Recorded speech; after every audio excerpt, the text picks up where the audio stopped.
Donc c'est un jeu sur les animaux en voie de disparition. Ça te dit? Je suis prête. Allez, on y va. Alors, premier indice, ce grand mammifère est un très bon nageur. Tu peux me donner un autre indice? Son habitat est menacé par le réchauffement de la planète. Ah bah ça m'aide pas plus. Il y a tellement d'espèces vivantes qui sont menacées par le réchauffement. Indice suivant?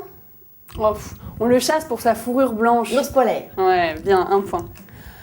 On parle beaucoup du réchauffement de la planète et des incidences que cela aura sur la vie humaine, animale ou végétale. La fonte des glaces en est une.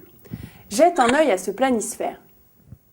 Tous les continents seraient touchés par cette montée des océans. Et on compte sur les nouvelles générations pour prendre encore plus soin de la planète. Alors, autre question. Il est victime de la déforestation. Oh bah c'est difficile, il y en a tellement. Indice suivant? Alors, c'est un mammifère proche des origines de l'homme. Le chimpanzé. Oui, bien, 2 points. Effectivement, tu avais raison, de nombreux animaux sont victimes de la déforestation, comme le grizzly en Amérique du Nord, ou le tigre en Sibérie, ou encore l'aigle des Philippines. Le planisphère permet de localiser tout de suite ces forêts. Les forêts tropicales des Philippines ont perdu 1/3 de leur superficie. Donc un risque grandissant de disparition de l'aigle des Philippines. Les forêts de Russie faisaient presque 12 millions de kilomètres carrés. Elles se réduisent aujourd'hui environ à 8 millions de kilomètres carrés. Et c'est pareil partout. C'est vrai que sur le planisphère, on peut tout de suite localiser les informations. Alors, nouvelle question.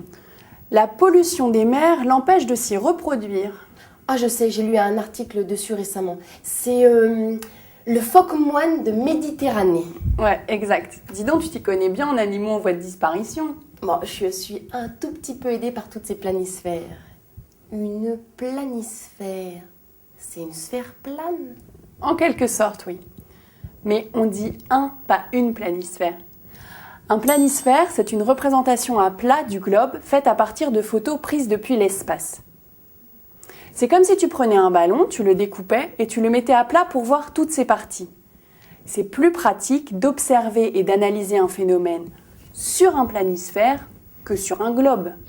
À quoi servent ces lignes? L'équateur, le tropique du Cancer et celui du Capricorne? Eh bien, pour se repérer dans n'importe quel plan, les géographes tracent des lignes imaginaires. Sur le planisphère, comme sur le globe, l'équateur divise la Terre en 2 parties égales, l'hémisphère nord et l'hémisphère sud. Le tropique du Cancer au nord et le tropique du Capricorne au sud sont à égale distance de l'équateur. Et dans les pôles, on distingue le cercle polaire arctique et le cercle polaire antarctique. Et toutes ces lignes permettent de mieux repérer les 6 continents et les 5 océans.